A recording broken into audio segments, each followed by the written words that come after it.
Na, basa-basa yung, ginawa nila ng tangkay. Kumuha sila ng, paslahit at saka galon. Ganon siya, tumalon. Sinubukan din ng mga diver ng Coast Guard na sisirin ang basement pero walang nakita. Puno ng tubig ang basement ng abandonadong Gonzalo Puyat Building na nanggaling daw sa baha ng Bagyong Ondoy. Dahil madilim na at delikado kung sisisirin ang basement, tumawag ng mga bumbero ang pulisya para ipahigop ang tubig. 4 na truck ang pumuwesto sa mga lagusan ng gusali upang higupin ang tubig, mapababa ito at mapalitaw ang hinahanap na magkakapatid. Pero hindi naging ganun kadali ito para sa mga bumbero. 1 oras nang sinisipsip ng mga truck ng bumbero yung tubig na naipon dito sa basement ng Gonzalo Puyat Building, pero nasa 2 palapag ng hagdan pa lang yung nababawas doon sa may 26 na talampakang lalim nitong tubig. Yung floor area nitong gusali ay mahigit 1,000 square meters. Stagnant at maburak na yung tubig na naipon dito sa basement nitong abandonadong building. Kaya naman nahirapan yung mga tauhan ng Coast Guard kanina na sisirin ito at hanapin yung mga nawawalang tao. Baka abutin tayo ng umaga dito kasi napakalawak ng basement. Wala tayong nakitang ibang paraan na mas mapadali yung paghigop ng tubig. Ilang oras pa ang nakalipas, unti-unti namang sumuko ang mga truck ng bumbero dahil nagkakaubusan na ng krudo. 4:00 na ng madaling araw, hindi pa rin nahahanap ang magkakapatid. Igan, hanggang sa mga oras na ito, meron pa namang ilang truck ng bumbero na natitira roon at naghihigop pa ng tubig. Samantala, nanghingi na rin sila ng tulong sa MMDA para magpahiram ng gamit at mas mapalakas pa yung paghigop nila ng tubig para mas mapadali yung kanilang trabaho. Igan? Maraming salamat, Tricia Safra. Nag-uulat live mula sa Maynila.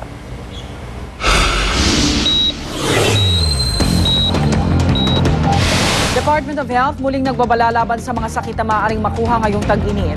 Kabilang na po dyan ang heat stroke. Ayon kay Health Secretary Esperanza Cabral, bagamat hindi masyadong banta ang heat stroke sa Metro Manila, mas mainam na rin ang mag-ingat. Yan ay lalo pat pumalo na sa 36 degrees Celsius ang temperatura sa Kamaynilaan. Kaya payo ni Cabral para iwas heat stroke, uminom ng maraming tubig. At hanggat maaari ay huwag magbilad sa araw at palaging maligo.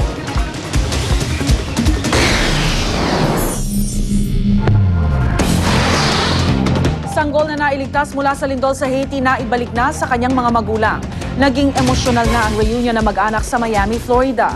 Di raw inakala ng mga magulang na ang sanggol na mahanap pa ang kanilang nawalang anak. Nawalay ang 5 buwang sanggol sa kanyang ina sa kasagsagan ng malakas na lindol na yumanig sa Haiti noong Enero. Na-recover din ang bata mula sa ilalim ng guho pagkalipas ng 5 araw. Amazing balita! Tinaguri ang Spider-Man ng France, nagpakitang gilas na naman. Inakya po ni Alain Robert ang pader na mayigit 600 talampakang office tower sa lungsod ng Paris. Kilala po si Robert sa mano-manong pag-akyat sa mga matataas na gusali. At gaya rin ng dati, inaresto siyang muli ng mga pulis pagkatapos siyang marating ang tuktok ng building.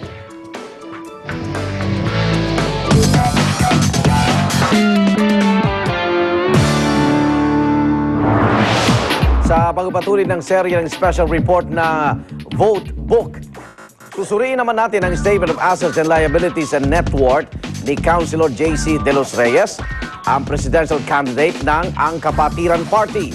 Darito ang report ni Mark Salazar.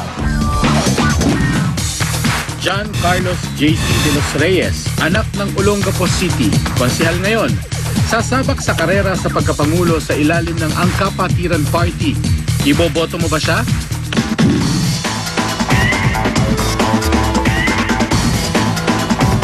Dito sa kanyang tahanan sa dating base militar ng mga Amerikano sa Olongapo City, kilalanin nating maigi si Konsehal J.C. De Los Reyes. Hindi man maliit, hindi rin naman maituturing na malaki ang tahanan ng pamilya ni JC dito sa loob ng Subic Bay Freeport. Komportable raw pero hindi marangya ang kanilang pamumuhay. So this is the parang receiving room, dining table, dining room, and dito kami nag-gather as a family. 3 lang naman yung anak ko. Lahat nandito pa. Manageable. Gaano na kayo katagal dito? We've been living here for 5 years. Hindi na maituturing na bagito sa mundo ng politika si JC. Ang tiyuhin niya at kapwa presidential candidate na si Senator Richard Gordon, kapatid ng kanyang ina. Dating executive director naman ng Commission on Population noong 1981 ang kanyang yumaong ama. At ang nakaupong mayor ngayon ng Olongapo, tiyuhin niya rin. Pero kung experience ang pag-uusapan, mukhang marami pang kakaining bigas si JC. Naglingkod siya bilang konsehal ng Olongapo City mula 1995 hanggang 1998 at muling naupo bilang konsehal mula 2006 hanggang ngayon.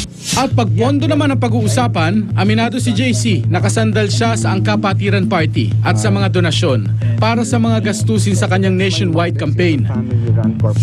Kung pagtatabihin ang deklaradong ari-arian ng 6 na kandidatong may Statement of Assets and Liabilities and Net Worth o SALN noong 2008, si JC ang may pinakakaunti. Ang mahigit 19 milyong piso niyang ari-arian, binubuo ng 4 na sasakyan at 3 real estate properties. Ang bayarin sa bahay na ito, matagal-tagal pa nga raw niyang bubunuin. Pero ito yung binili talaga, no? Hindi naman ito yung parang Long-term lease. Ganun ba?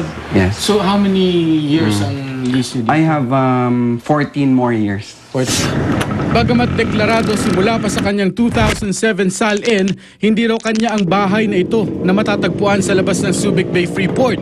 Kailangan kong sabihin na hindi talaga akin yon dahil pinangalan lang ng nanay ko sa akin. It's under my name pero sa batas, it's a trust agreement. Ang nakatira doon, kapatid ko kapatid ko na tumatakbong konsehal. Kumabig din si JC sa idineklara niyang 2 million peso condo unit sa May Shaw Boulevard sa Mandaluyong City. Condominium, City Land Show Boulevard. Well, sa kapatiran yon, hindi akin. May ilan pang di pagkakatugma sa mga sinasabi ni JC at sa mga opisyal na dokumentong siya mismo ang pumirma. Well, my personal assets, I only have a car. A car, That's it now. Sa kanyang 2008 SALN, 4 ang sasakyang deklarado ni JC. Nang balikan namin si JC, nilinaw niyang ang Nissan Cube, Kia Ceres at Hawk 150 na lang ang nasa kanyang pag-aari. Nabenta na raw niya ang Mercedes-Benz. Inamin naman ni JC na kanya pa rin ang isang residential property sa Baguio. Bagamat huli niya itong idineklara sa kanyang SALN noong 2006. Meron akong bahay sa Baguio. Pero yung lupang yon, yung lupang kinatitirikan ng bahay, pag-aari pa ng dalawa kong kapatid at nanay ko kasi namatay na yung tatay ko. So, yun, bahay ko yun, pero yung lupa nasa heirs pa eh. Sa ilalim ng Code of Conduct and Ethical Standards sa mga pampublikong opisyal, mahigpit na ipinatutupad ang full disclosure ng lahat ng mga ari-arian ng mga kawani ng gobyerno, halal man sila o itinalaga